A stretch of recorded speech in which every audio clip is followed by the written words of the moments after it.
ప్రశ్నించే గొంతుక ప్రశ్నించే గొంతుక. ఇంకా చూడ్రి ఏం ప్రశ్నిస్తుండో.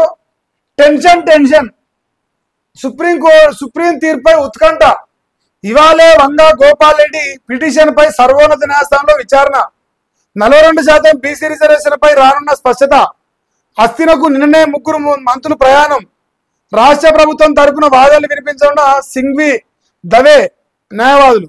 సుప్రీం ఏం చెబుతుందో అనే దానిపై సర్వత్రా ఆసక్తి. ఏం చెప్పదు, రామ్ రామ్ అంటది. నమస్తే, Tata, by by, good bye, Gaya అంటది. అదే చింతపండు ప్రశ్నిస్తున్నావు కదా రేవంత్ రెడ్డి, ఎంగిలి మెతుకు తిని మోచేతుల్లాగి ప్రశ్నించే గొంతుక. ఏం చెప్తారంటే ఇది రిజర్వేషన్ అయ్యేది కాదు, పోయేది కాదు. కామారెడ్డి బీసీ డిక్లరేషన్ ఏం చెప్పారో సన్నాసి, దాని గురించి మాట్లాడరా ఎదవా అని చెప్తున్నా మరిగానికి. ఏమిరా దోస్తుగాళ్ళు ఎస మొత్తుకుంటున్నావురా మలేషు? అయ్యవ్వా చిన్న మొత్తుకుంటలేడుగా మీ దోస్తు.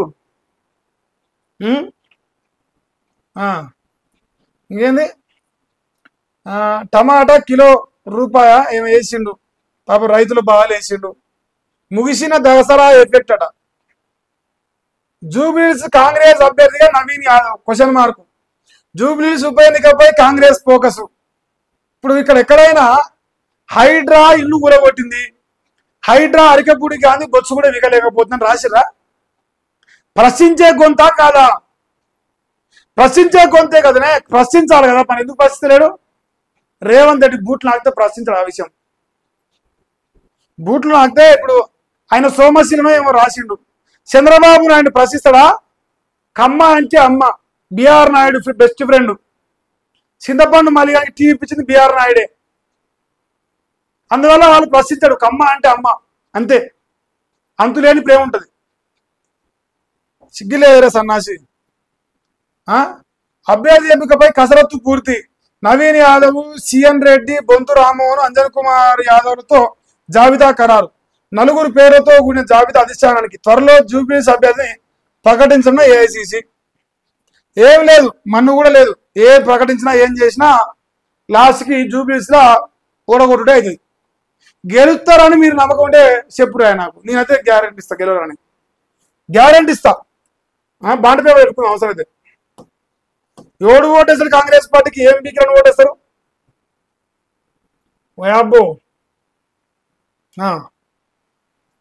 సామాన్యమైన వ్యక్తులు అధిక శక్తులుగా మారిపోతారు, ఉచ్చదాగితే మారిపోతారు. సామాన్య వ్యక్తులు యూట్యూబ్ ఛానల్లో ఛాయ్ పైసలు పిచ్చబడుకొని బతికిన వాళ్ళు ఇలా ఒక యూట్యూబ్ ఛానల్ నడపడమే కష్టంగా ఉన్నది. మాకు ఒక యూట్యూబ్ ఛానల్ వచ్చే ఇన్కమ్తో నడవడమే కష్టంగా ఉంది సంస్థ. కానీ ఛాయ్ పైసలు పిచ్చబడుకున్నోడు ఇలా కోట్లకు పడిగెత్తిపోయి 2000 కోట్లు కాదు 20,000 కోట్లు ఉన్నాయి మంది ఉచ్చదాగితే. రేవంత్ రెడ్డి ఉచ్చదాగితే ఉంటాయి బరాబరుగా. కాంగ్రెస్ పార్టీ రెడ్డి నాయకులు ఉచ్చదాగితే ఉంటాయి బరాబరుగా. అట్లా ఉచ్చదాగితే అతీత శక్తులుగా మారిపోయాడు మల్లేశగాడు. ఏమరా మళ్ళీ నిజమే కదరా? వారి ప్రవర్తనే వాళ్ళను ఉన్నత శిఖరాలకు తీసుకెళ్తుంది. అదే ఉచ్చదాగి కాంగ్రెస్ పార్టీ రెడ్ల ఉచ్చదాగి మళ్ళా వాళ్ళ ఎంగిలి మెతుకు తిరిగి మళ్ళీ వాళ్ళపైకే తిరగబడి బీసీలను మోసం చేసి ఎమ్మెల్యేలు, ఎంపీలు, మంత్రులు, ముఖ్యమంత్రి అంత అగ్రకులోపలం చేసి మళ్ళీ సిగ్గు లేకుండా వాళ్ళ ఉచ్చారణ తాగి వాళ్ళపైన తిరగబడితే మరి ఇట్లనే ఉంటది. ఉన్నత శిఖరాలకు వెళ్తాం కదనే. విజయ తీరాలకు చేరుకునే అవకాశాలు, కాలం నేర్పే గుణపాఠాలు, ముందు చూపుతో వెళ్లే మార్గాలు, సమాజంలో పేరు ప్రఖ్యాతలు మనిషి నడవడికను బట్టి మారిపోతాయి. ఉత్సవ వస్తువులు ఇట్లా ఏమిరా ఇంకటి కోపత్తున ఆరని తిరిగితే కావాల్సిందే. ఏమిరా ఇంకటి జోరుగా మహేష్ గారి గట్టిగా తిరుగుతుండు మా మళ్ళీ అంటు ఉచ్చవోజు కొడతారా? నేను ఉచ్చవోజు కొడతా అని చెప్పిన. మర్చిపోయినావా? నువ్వు సగమే చెప్పినావు, నేను మొత్తం చెప్తా. ఇంకేది మనిషిని అడవికను బట్టి మారిపోతుంట. లక్ష్యం కోసం పరితపించే వ్యక్తుల భావాలు సున్నితంగా ఉంటాయి. ఇతరులకు హాని చేయని గుణాలు వాళ్ళలో మెండుగా ఉంటాయి.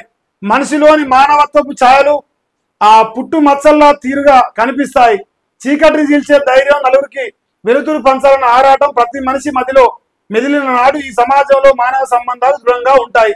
రాతి శిల్పాల్లో వాళ్ళ రూపాలు, తలరాతలు చూసి తరించిపోతాయి. అబ్బా రాసిండు ఇలా చాలా సంతోషంగా రాసుకున్నాడు మల్లేష్ గారు.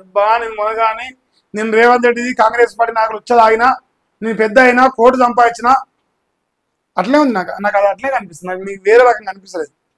మీకేమైనా వేరుపాటు కనిపిస్తే నాకు చెప్పరు. నాకు అది క్లియర్ కట్గా అదే అర్థమైంది వార్తను చూస్తే. సో ఇంతవరకు ఇలా వార్తలు కనిపిస్తా ఉన్నాయి.